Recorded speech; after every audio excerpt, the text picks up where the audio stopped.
Amiens, la ville de Jules Verne, la capitale de la Picardie, est un champ de ruines au sortir de la guerre en 1945.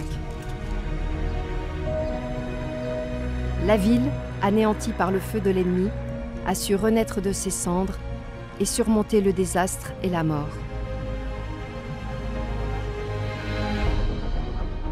Avec force, courage et détermination, elle s'est reconstruit un avenir. Récit d'une renaissance.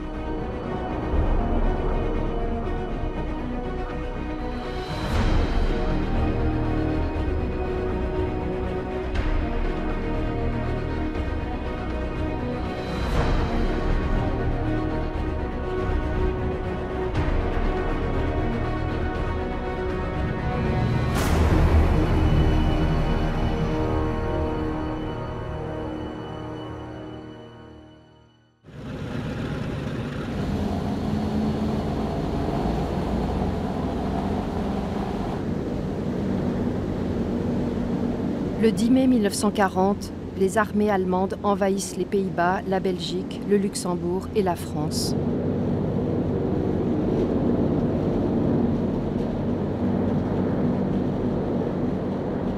Dès les premiers combats, les Stukas allemands sont les maîtres du ciel.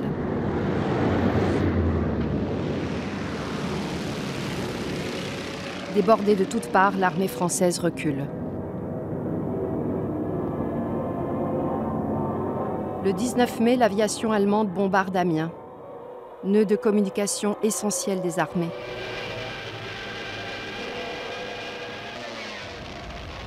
Les gares de Saint-Roch et du Nord sont principalement visées dans le but de désorganiser le regroupement des troupes françaises et britanniques prises dans la débâcle.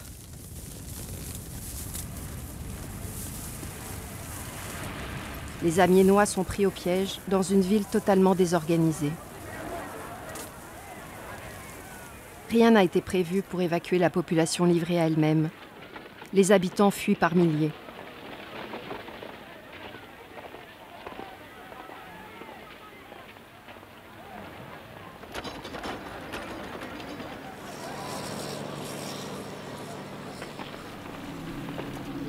Nous étions à la campagne, on a vu les avions arriver, les bombardiers, dans le soleil. C'était très joli, mais malheureusement après, on avait tombé les bombes et les flammes. Et peut-être une heure et quart après, le village était à 12 km d'Amiens, on a vu arriver les personnes en vélo, poussant les bâtons d'enfants, les brouettes. Et ce qui m'avait particulièrement frappé, c'est une dame âgée qui avait d'un côté sa canne et de l'autre son petit compagnon, c'est-à-dire une cage avec un petit oiseau. Alors toutes ces personnes-là fuyaient et puis demandaient asile à la campagne, dans les granges, dans tout ça. Il fallait bien qu'ils dorment quelque part. Oui. Nous étions 5 enfants, donc la maison n'était quand même pas immense, mais on avait quand même hébergé 2-3 personnes qu'on pouvait faire.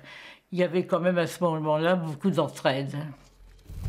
Le 21 mai, les troupes allemandes occupent Amiens, une ville fantôme, dévastée. Dans une pratique de terre brûlée et de terreur, les soldats allemands mettent le feu aux bâtiments encore debout. S'ensuit un gigantesque incendie qui, faute de moyens pour l'éteindre, brûlera pendant plusieurs semaines.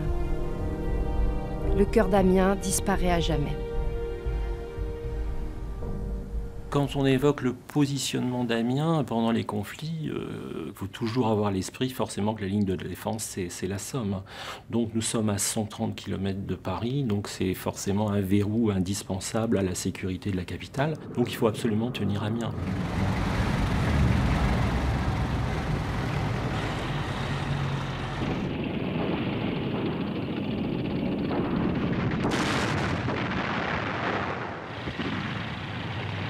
Si le verrou saute, à ce moment-là, on a un couloir d'invasion vers la capitale qui est très bien tracé. C'est là aussi que se joue une partie de la bataille de France, parce que on a l'image d'un effondrement de l'armée française en 1940, mais en réalité, les soldats français ont mieux résisté qu'on l'a parfois dit, et notamment dans les batailles qui se situent autour d'Amiens. Après avoir détruit Amiens et Abbeville, les troupes allemandes se ruent vers la côte ouest et encerclent 1 million de soldats français et britanniques pris au piège.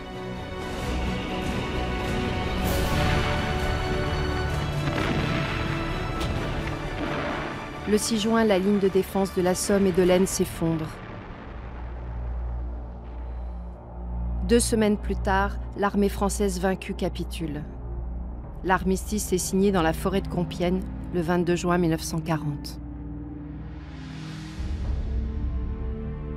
Lorsque le préfet Monnier rentre dans la ville après l'exode à la fin du mois de juin 1940, il dresse au ministère de l'Intérieur un tableau de la ville qui est absolument désastreux puisque plus rien ne fonctionne, que les bombes incendiaires allemands ont détruit quasiment la totalité du centre-ville.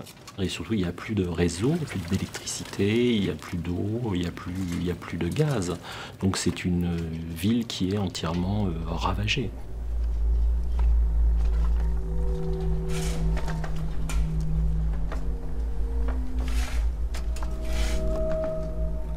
On a plus de 8000 immeubles qui sont complètement à terre, on a 15 000 qui sont endommagés.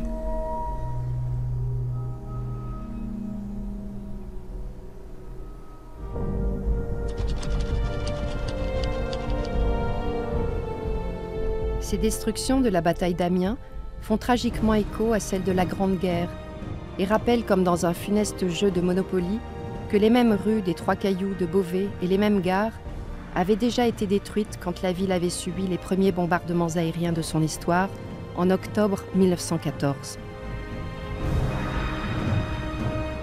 Amiens a été occupée seulement pendant 2 jours tout au début de la guerre, mais la ville était un enjeu de bataille et donc il y a eu des destructions importante par rapport aux destructions générales de cette première guerre, puisque Amiens était une ville considérée comme grande, presque 100 000 habitants, et qu'il y a eu peu de grandes villes qui ont été très détruites au moment de la Première Guerre.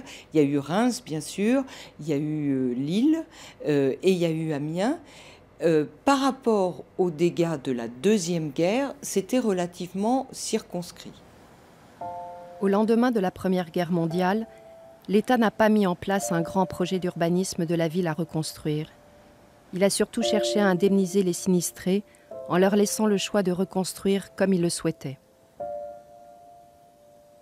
On va à la fois quand même chercher à moderniser la ville à l'occasion de cette reconstruction, mais sans trop la penser dans sa globalité. C'est-à-dire qu'on va se focaliser essentiellement sur les quartiers détruits, sans finalement avoir une appréhension d'ensemble de la ville. Et cette demi-mesure, si l'on peut dire les choses comme cela, va être encore plus accentuée par les difficultés de financer la reconstruction, en particulier au tournant des années 20 et au début des années 30.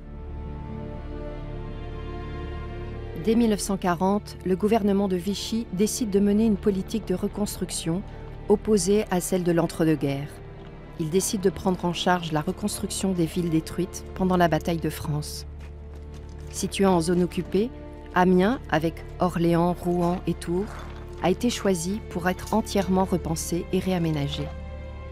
Le problème, c'est que tout chantier d'une certaine ampleur devait être autorisé par les occupants allemands. Sauf que les Allemands ne donnaient pas l'autorisation. Ce qu'ils demandaient, c'est qu'on les aide à construire des cantonnements pour leurs troupes, à construire des aéroports, donc avec soit leur propre main-d'œuvre, soit de la main-d'œuvre prisonnière, soit la main-d'œuvre du pays, et avec des techniciens, donc des ingénieurs, des architectes, qu'ils embauchaient pour faire leurs affaires. Et puis, à partir de 41-42, les grands projets de construction du mur de l'Atlantique et du mur de la Méditerranée ont occupé les techniciens allemands qui ont réquisitionné de la main-d'œuvre et du matériel.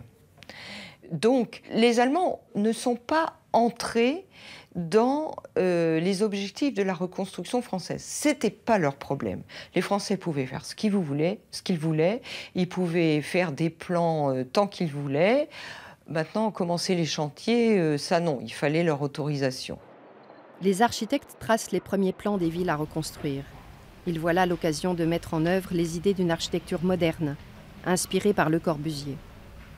La ville ne se pense plus à l'échelle de la rue ou du quartier, mais elle est un ensemble où les quartiers d'habitation, d'administration et les industries seront séparés les uns des autres. Ces plans sont dessinés en vain. Amiens subit de nouveaux bombardements.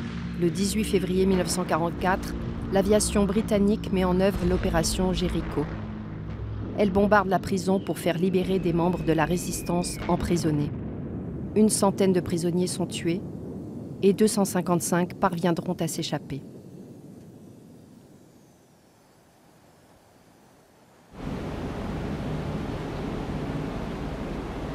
Au cours des 3 mois qui précèdent le débarquement, les Amiénois vivent au rythme des alertes.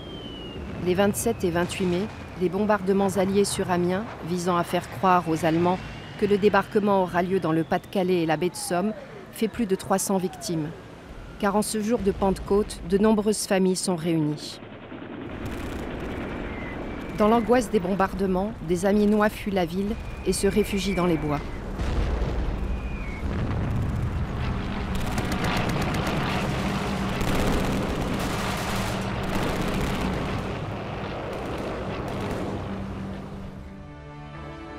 Le 31 août 1944, les chars britanniques sont aux portes d'Amiens. Les résistants FFI se battent rue par rue pour ouvrir la voie et empêcher que des soldats allemands ne fassent sauter les ponts. À 6 heures du matin, les premiers tanks britanniques entrent dans la ville. Après 4 ans d'occupation, Amiens est enfin libérée.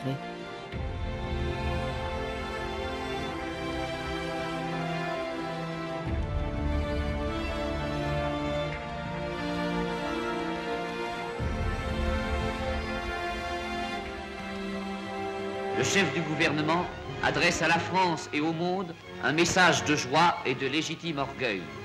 Mesdames, Messieurs, la France a engagé dans cette guerre tout ce qu'elle était. Elle a joué non seulement son existence en tant que nation, mais encore le destin physique et moral de chacun de ses enfants, et elle a gagné la partie.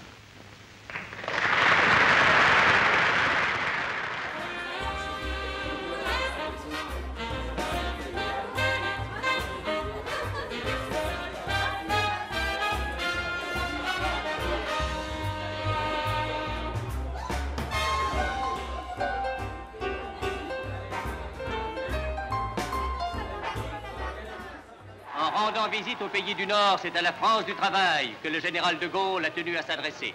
En présence d'un monde bouleversé, où la France défend sa propre place, ce voyage vers les travailleurs dont le labeur est à la base de la vie moderne, ce voyage vers les villes martyrs dont les populations sont toutes tendues dans la volonté de reconstruire et de travailler, ce voyage prend tout son sens.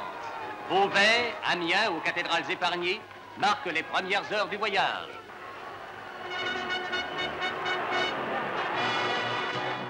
Quand De Gaulle est venu à Amiens, il a traversé naturellement la rue des Trois Cailloux, la rue principale, et j'ai souvenir que partout c'était un monticule de pierre.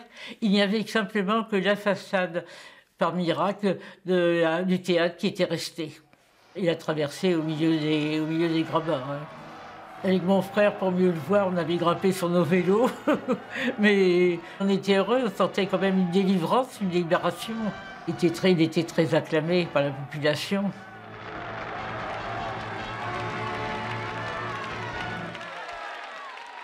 Lorsque De Gaulle sort à Amiens le 11 août 1945, c'est en tant que chef du gouvernement provisoire de la République française. Donc il effectue toute une série de voyages en France pour réaffirmer l'autorité de l'État. Alors c'est une visite assez courte, hein. Il va rester 3 heures dans la capitale picarde, mais disons il prend la température de ce qu'est une ville martyre. Dans la ville en ruine, qui compte 93 000 habitants, 56 000 personnes sont sinistrées. Alors le bilan des destructions est impressionnant parce qu'il y a plus de 150 hectares de la ville qui sont rasés. La ville est détruite à 60%. Donc il faut penser qu'il y a un immense no man's land qui se situe entre la gare actuelle, place Alphonse Fiquet, et la Haute-Oie. Au lendemain de la guerre, la France est ravagée. Le bilan des destructions est considérable. On compte plus de 5 millions de sinistrés et ce sont plus de 36 000 communes qui ont été détruites à plus de 60%. Parmi elles, Le Havre, Abbeville, Tours, Brest, Royan, Calais. Dès la Libération, le ministère de la Reconstruction urbaine est créé par le gouvernement provisoire du général de Gaulle. Confié à Raoul Dautry, celui-ci a l'immense tâche de mettre en œuvre la reconstruction des villes détruites.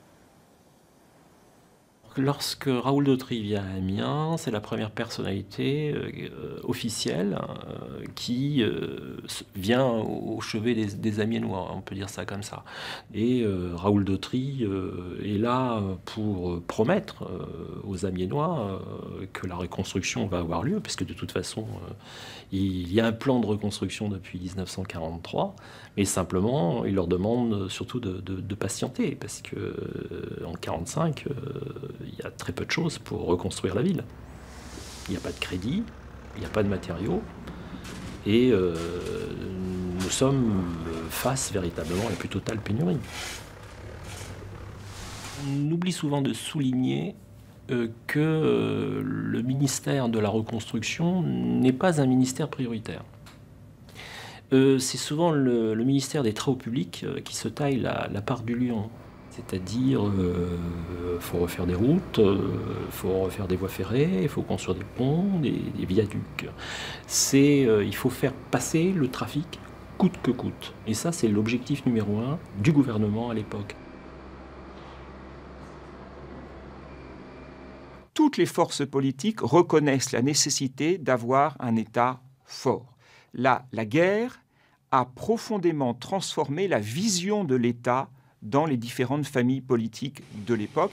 Et on peut véritablement dire qu'à la Libération, l'État va devenir un État reconstructeur, investisseur, banquier, un État décideur. Et l'État va prendre en charge un certain nombre de chantiers tout à fait considérables. Et au lendemain de la guerre, fort de cet État puissant nouveau qui émerge, le général de Gaulle, les forces de la résistance estiment que l'économie doit être planifiée. C'est Jean Monnet, un homme que de Gaulle connaît bien, qui a travaillé à ses côtés dès 1940, qui se voit confier le commissariat général de ce plan. Le plan comporte des programmes fixes pour 4 ans. En ce qui concerne les 6 activités de base qui conditionnent l'ensemble de l'économie et son relèvement: le charbon, l'électricité, la sidérurgie, le ciment, le machinisme agricole et les transports intérieurs. La France est maintenant à la croisée des chemins. Si elle s'engage délibérément dans la voie de la modernisation, elle peut augmenter très rapidement sa capacité de production et sa productivité.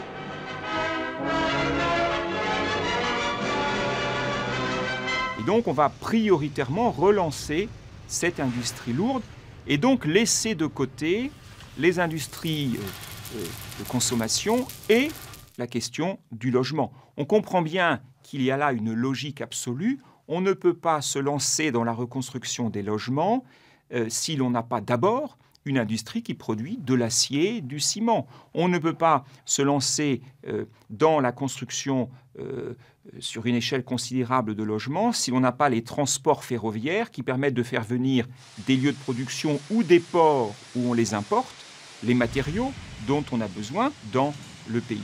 Et donc la reconstruction des logements, elle va arriver plus tardivement. Il y avait également quelque chose qui ralentissait la reconstruction des logements, c'était tout le travail qu'il fallait faire en amont, le travail de déblaiement, de récupération des gravats. Songeons que ce travail, il a occupé les chantiers jusqu'en 1948.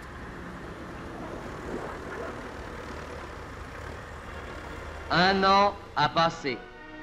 Et si dans les villes et les villages noircis au feu de la bataille, des Français vivent encore au milieu des ruines, soumis encore à ces drames quotidiens de l'eau difficile, de la chaleur difficile, de la lumière difficile, des baraquements s'élèvent un peu partout pour remplacer provisoirement les 450 000 immeubles complètement détruits. Produits en France, fournis par l'Allemagne au titre des réparations, importés de Suisse, de Suède ou des États-Unis, ils couvriront 7 millions de mètres carrés. L'hiver arrive en effet, et il ne faut pas que les sinistrés cet hiver n'aient pas de toit. Au milieu des villes démolies, on voit s'élever ces constructions faites de matériaux récupérés sur place et où les habitants attendront la reconstruction définitive de leur foyer. À Amiens, faute de pouvoir reconstruire dans l'immédiat, des milliers de familles vivent toujours dans les ruines de leurs maisons détruites. Elles seront relogées dans des baraquements de la cité Zamenhof, qui seront habités jusque dans les années 80. C'était toute une cité qui était construite à proximité de l'hôpital. Moi, dans mes souvenirs de gamin, ça me semblait très confortable. Il y faisait très chaud, c'était de plein pied. J'ai l'impression qu'il y avait, je ne sais pas s'il y avait une salle de bain ou il y avait une salle d'eau. Enfin, ça me semblait beaucoup plus confortable que les maisons amiénoises que je connaissais, puisque mes parents habitaient une maison amiénoise.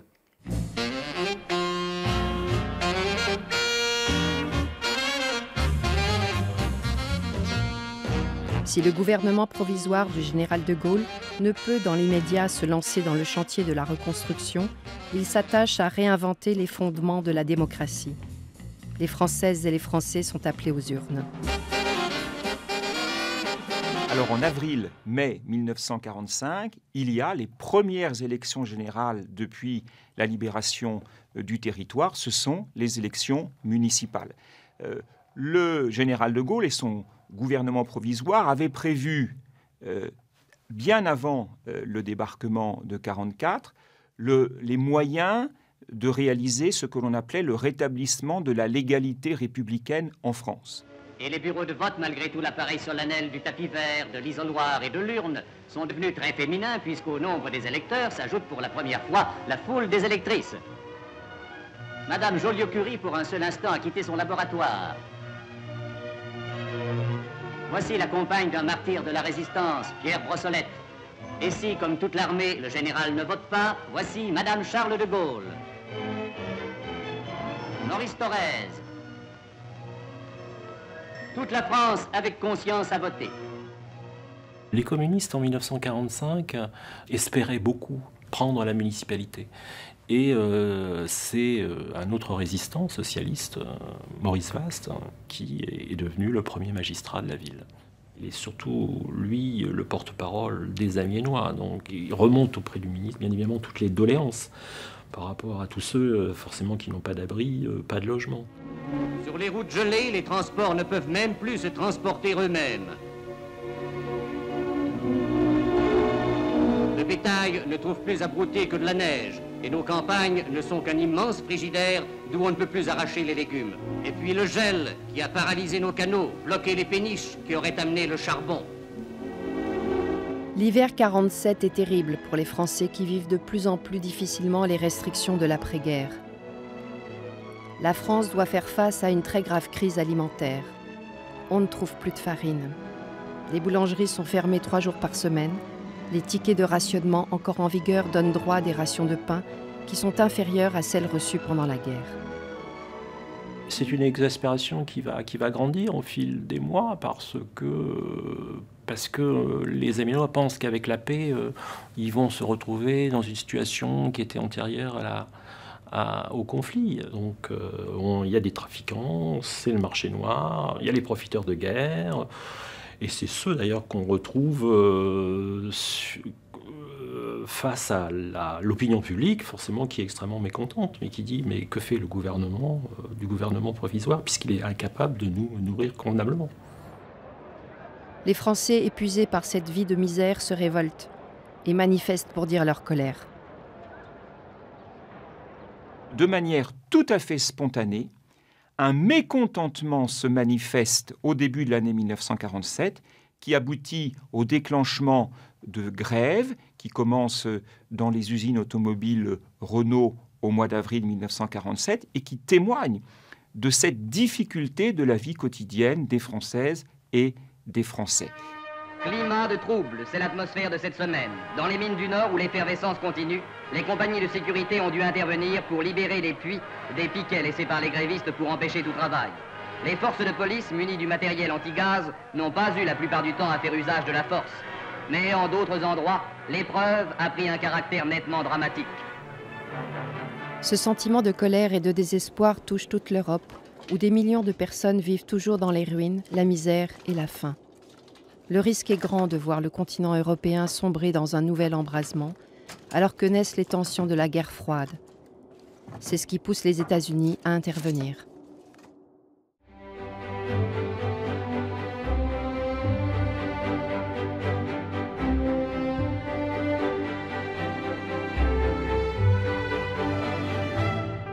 En juin 1947, le secrétaire d'État américain George Marshall, à l'occasion d'un discours à l'université d'Harvard, offre aux pays d'Europe qui le souhaitent l'aide américaine pour réaliser leur reconstruction.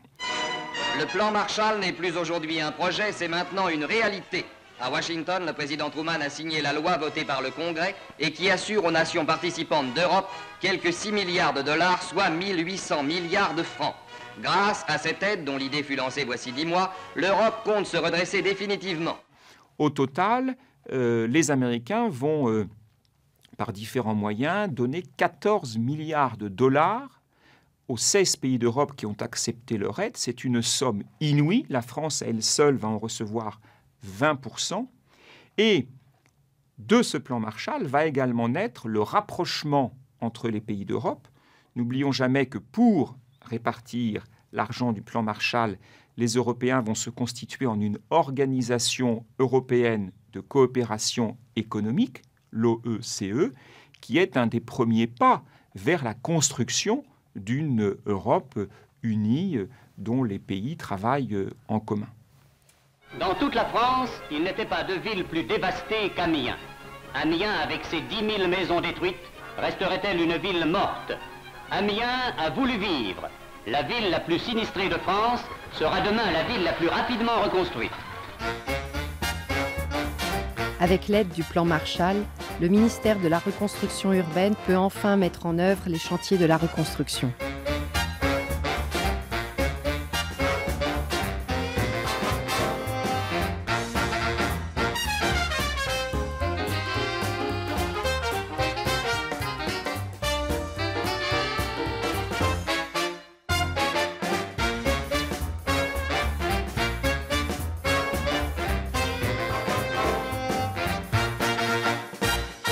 Le 14 juillet 1947, Max Lejeune, vice-président de l'Assemblée nationale et député de la Somme, a symboliquement posé la première pierre de la reconstruction d'Amiens. Un an plus tard, il parcourt les premiers mètres du chantier de la rue des Trois Cailloux.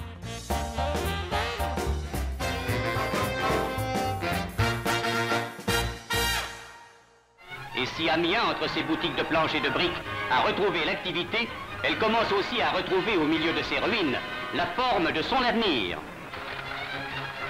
Pour rebâtir, on a fait appel aux techniques les plus nouvelles. Le matériau manquait, on l'a moulé sur place. Et commençant par les abris les plus nécessaires, Amiens a repris vie. On a fait du provisoire, mais on a abordé le définitif. Si la reconstruction ne peut commencer qu'en 1947, Pierre Dufaux a imaginé le nouveau plan d'Amiens dès 1940. Il a comme objectif principal de conserver les grands tracés historiques de la ville, les voies romaines de la rue Saint-Leu et l'axe est-ouest de la rue de Noyon. Pour reloger les sinistrés, il privilégie les immeubles collectifs qui prennent moins de place que les maisons individuelles. Et pour lutter contre l'habitat malsain et les taudis, il imagine de larges rues bien aérées. Pierre Dufaux, c'est un tout jeune architecte à l'époque, hein, il a une trentaine d'années. Il est prix de Rome, pas premier Grand Prix de Rome, hein, mais second Grand Prix de Rome. Donc il a eu ce prix au sortir de l'école des Beaux-Arts en 1938. Il est amiénois en partie, hein, il est né à Arras, mais il a vécu une partie de son enfance à Amiens. Et il a l'occasion de repenser la structure urbaine d'Amiens, et notamment en proposant une série de places monumentales. L'autre aspect important du plan de Dufaux, c'est d'adapter la ville à la circulation automobile. Il est très frappé de voir que la voirie d'Amiens n'est pas du tout adaptée à l'automobile. Il a, comme tous ses contemporains, le pressentiment que l'automobile doit prendre une place dans les villes, hein, dans les villes européennes. Et à ce titre, il propose de prévoir quelques axes, hein, notamment un axe nord-sud qui va venir dégager le centre-ville d'Amiens.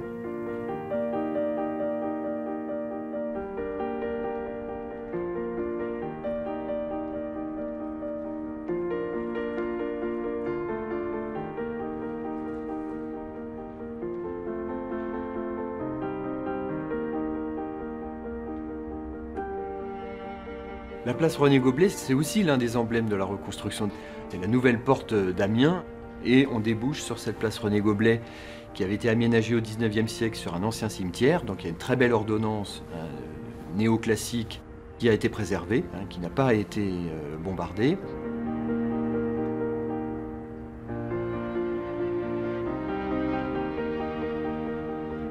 Sur la rue des Trois Cailloux, il reste encore des bâtiments anciens. Le plus remarquable, c'est évidemment ce théâtre construit par Rousseau à la fin des années 1770, dont la façade est un très beau morceau d'architecture néoclassique. C'est pas le seul à Amiens, c'est le plus central. Ça fait partie des architectures que les Amiénois ont souhaité garder. Quand on a élargi la rue des Trois Cailloux, on a reculé de quelques mètres, hein, sur Vérin, on a fait une sorte de déplacement de façade, comme on en a fait à plusieurs reprises dans la reconstruction d'Amiens.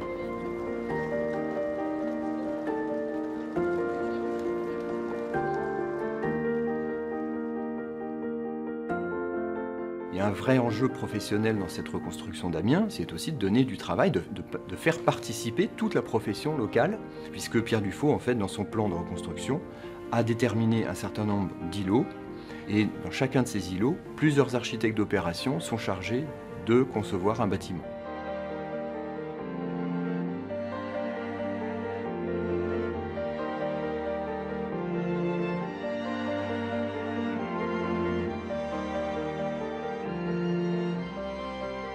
Les propriétaires qui ont vu leur maison bombardée espéraient effectivement être non seulement dédommagés, mais retrouver leur logis, leur habitation, peut-être plus saine évidemment qu'elle ne l'était auparavant, mais espéraient retrouver une structure urbaine qui leur serait familière. Or, ça a été ça le deuxième grand drame de la reconstruction, c'est qu'il a fallu admettre que des nouvelles règles présidaient à la construction des villes.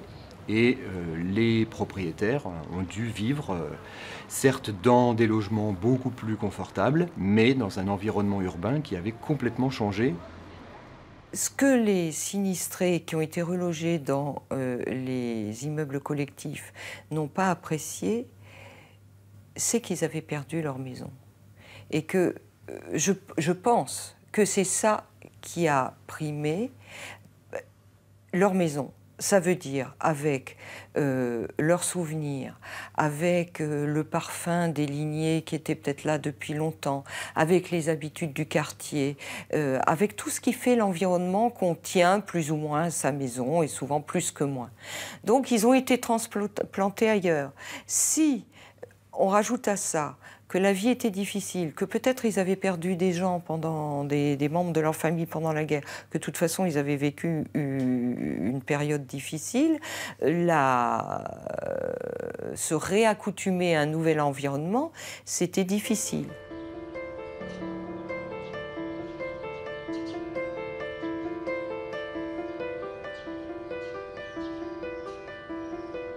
Elle a été reconstruite un peu vite. On aurait pu faire mieux, sûrement. Mais il fallait loger beaucoup de personnes. Elle était un peu vite. Oui. Oui, parce que de la place de l'Hôtel de Ville jusqu'à la gare du Nord, toute la rue des Trois Cailloux, tout ça était par terre, hein, quand même. Puis il y avait du côté Saint-Leu jusqu'à l'église et tout ça. Tout le centre était détruit, il fallait quand même reconstruire, il fallait loger les personnes. Et oui. Donc ça a été rapide. Oui. Mais ils n'ont peut-être pas vu assez grand pour certaines artères et tout. Mais enfin, on ne peut pas toujours critiquer. Mais à ce moment-là, ils ont fait ce qu'ils ont pu. Oui.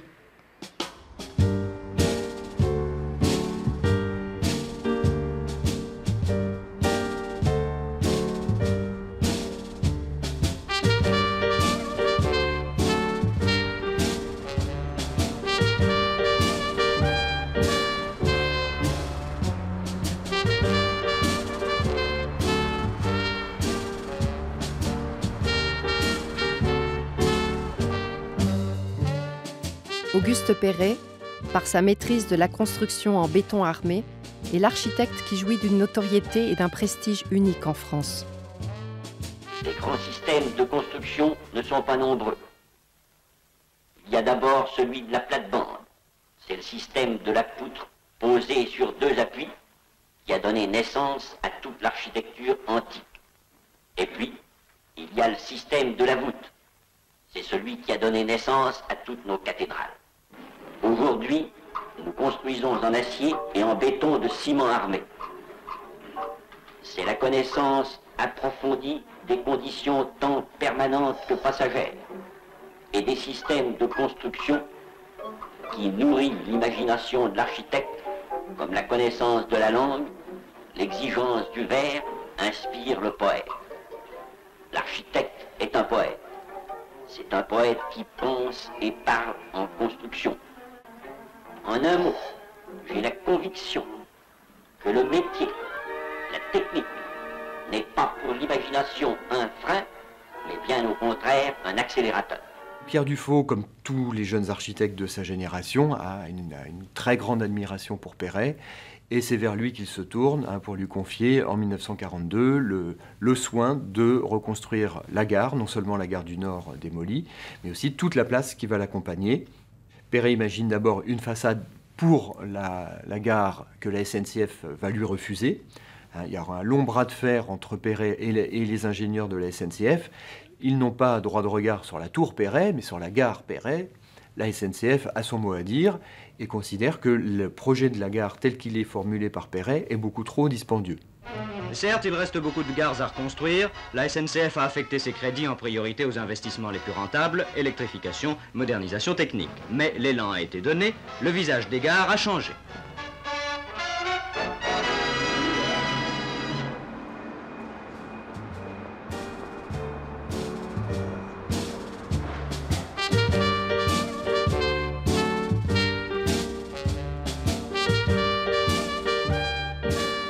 Je voudrais, monsieur Auguste Perret, que vous me parliez un petit peu de ce gratte-ciel et que vous m'en donniez les dimensions. Appeler cet ouvrage un gratte-ciel, c'est bien exagéré. C'est un beffroi que nous avons construit. Il mesurera environ 15 mètres à la base et 104 mètres de haut. Naturellement, elle sera construite en béton de ciment armé. Parce qu'on ne peut pas construire un édifice de cette hauteur et surtout avec si peu de base, autrement qu'en béton armé, ou en acier. Il y aura des ascenseurs, un omnibus, c'est rapide.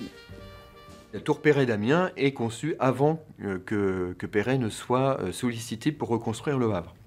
C'est donc son premier grand geste dans le cadre de la reconstruction en France. Cette tour de 110 mètres, qui est une prouesse technologique avec des fondations extrêmement profondes, à quasiment 20 mètres.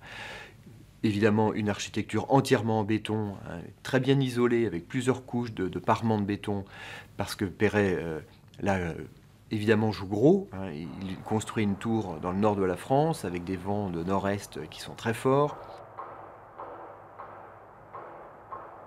J'ai un oncle qui a travaillé à la construction de la tour Perret. Il était chef d'équipe. D'ailleurs, il disait avec le sourire, j'ai construit la tour Perret. Et c'était une fierté pour lui. À Amiens, la reconstruction est pressée de terminer ce qui sera le premier gratte-ciel de France. Cette haute silhouette va désormais dominer la vieille capitale de Picardie comme le témoin singulier de la civilisation moderne. C'était une tour qui n'est pas totalement terminée à la mort de Perret en 1954. C'est une tour dont on ne sait pas quoi faire au début. Et Perret y voit davantage un symbole qu'une nécessité. C'est une sorte de signature du relèvement d'Amiens. Alors il est vrai qu'il y a beaucoup de controverses au sujet de la tour Perret, parce que pendant que les sinistrés ont beaucoup de difficultés finalement à retrouver un logement décent, eh bien on érige une tour qui pendant longtemps reste inachevée et surtout inoccupée.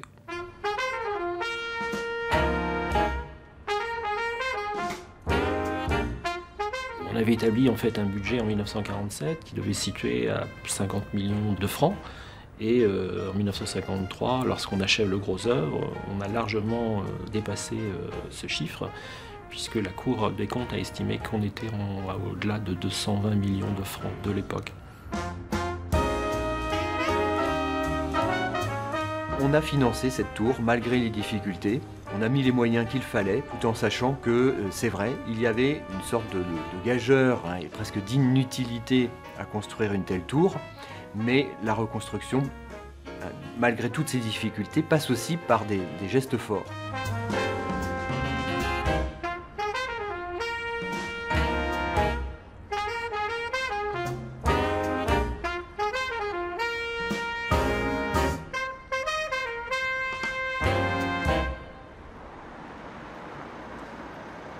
Tout ce qui touche à la cathédrale d'Amiens est sacré, donc toute intervention sur le parvis est compliquée parce que, évidemment, c'est un bâtiment majeur, c'est un monument historique.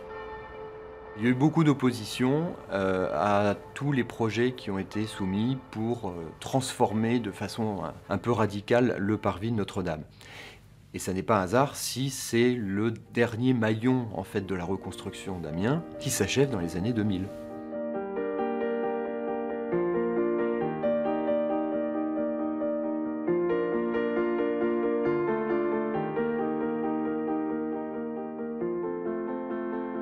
La reconstruction du quartier Saint-Leu n'était pas la priorité du moment. D'ailleurs, on ne savait pas trop quoi faire de ce quartier. Il y a même eu un moment où on se disait on pourrait peut-être complètement la raser et bâtir de nouvelles constructions, en ne respectant absolument pas en fait l'ancien tracé des rues et des canaux. Il faut attendre les années 70 pour que ce quartier soit vraiment déclaré à sauvegarder. Il s'agissait d'un quartier qui était d'ancien quartier industriel, donc qui était un quartier ouvrier. C'était un quartier où il n'était pas de bon ton finalement de montrer cette image d'Amiens. Ce n'était pas du tout dans une image touristique telle qu'on peut la voir maintenant. C'était une forme de verrue, si vous voulez. Donc, c'était des taudis, c'était des espaces insalubres, et ça allait rester longtemps, jusqu'aux années 1980. Avenue Faidherbe, les premiers immeubles destinés aux propriétaires sinistrés sortent de terre. Ils sont en partie financés grâce au plan Marshall. C'est sur ce chantier majeur de la reconstruction qu'une délégation de l'ONU, avec à sa tête Madame Roosevelt et le général Marshall, se rend en 1948.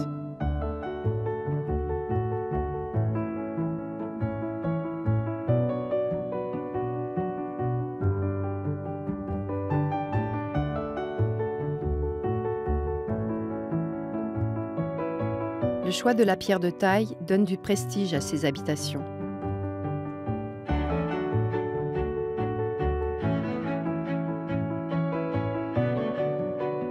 Les appartements haut de plafond, aérés, lumineux, offrent aux propriétaires qui y seront relogés un niveau de confort jamais connu auparavant.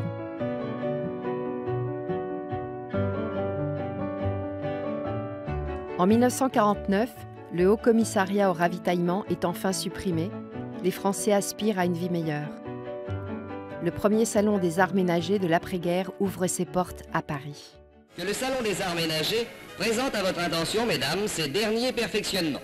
Ménagères, vous ne blanchirez plus votre linge à la force du poignet. Une machine y pourvoira. Comme celle-ci vous fera désormais échapper à la corvée de la vaisselle. Le frigidaire, toujours amélioré dans sa conception, vous évitera les marchés quotidiens. Vous constaterez, mesdames, la fin de ce cauchemar de toujours, la mayonnaise qui tourne. Préparée à l'avance, elle ne sera plus maintenant qu'un condiment docile et sans histoire. Petits progrès qui aideront à mieux vivre.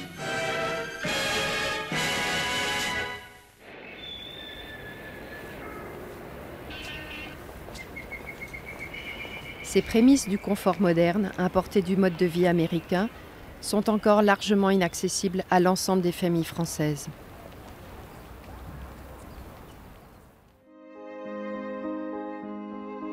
La très grave crise du logement que traverse la France dans les années 50 n'est pas uniquement due aux destructions de la guerre. Elle est le résultat de plus de 50 ans de pénurie de construction, qui oblige les plus modestes à vivre dans des conditions déplorables d'insalubrité.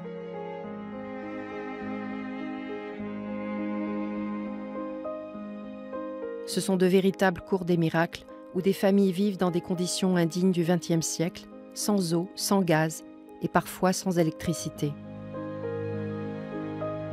Cette crise touche toute la France. Au ministère de la Reconstruction, on parle désormais des victimes de la vie qui ont remplacé les victimes de la guerre. Au plus profond des villes, les murs de la misère sont renversés. À la place des taudis, des immeubles nouveaux se dressent pour atteindre au-dessus des vieux toits et l'air et la lumière.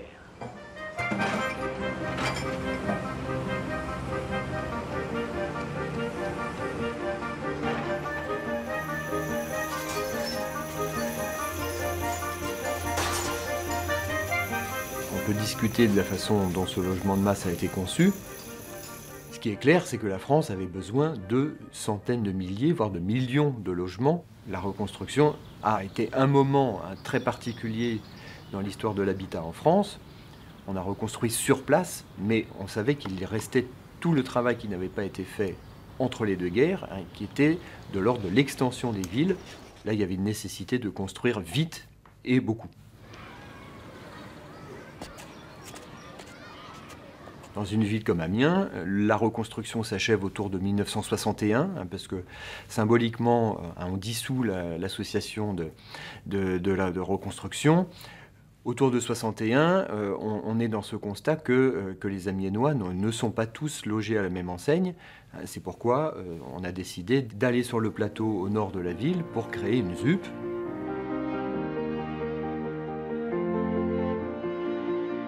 En plein baby-boom, Amiens, qui comptait 93 000 habitants au sortir de la guerre, en compte 107 000 en 1962.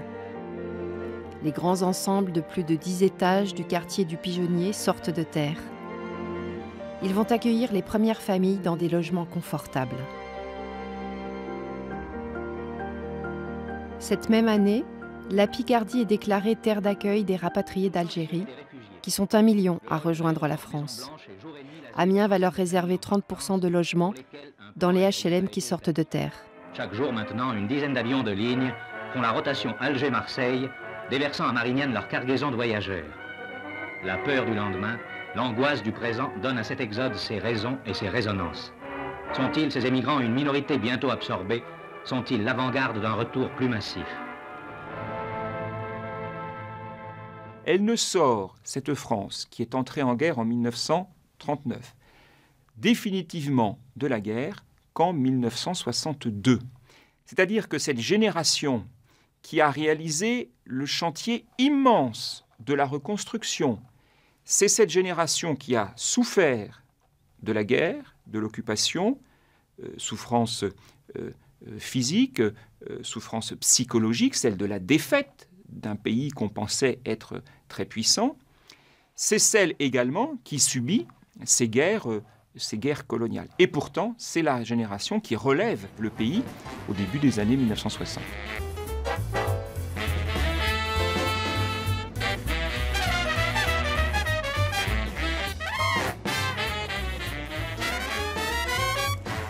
La France gaulliste se porte à merveille. Les inégalités s'amenuisent, les Français se découvrent de nouveaux horizons, l'Europe, la société de consommation et les loisirs.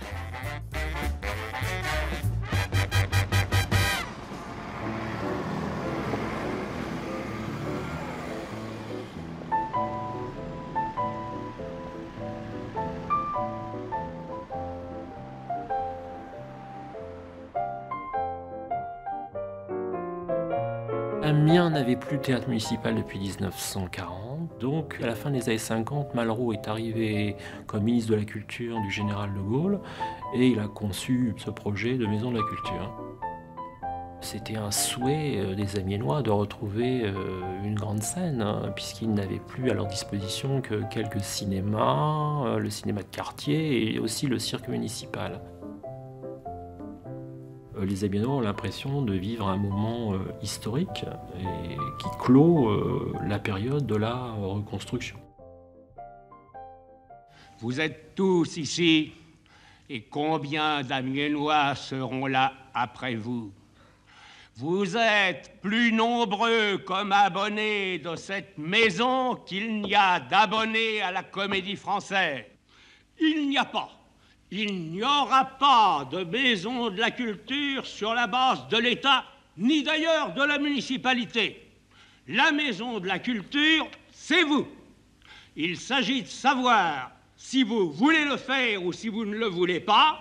Et si vous le voulez, je vous dis que vous tentez une des plus belles choses qu'on ait tentées en France, parce qu'alors, avant 10 ans, ce mot hideux de province aura cessé d'exister en France.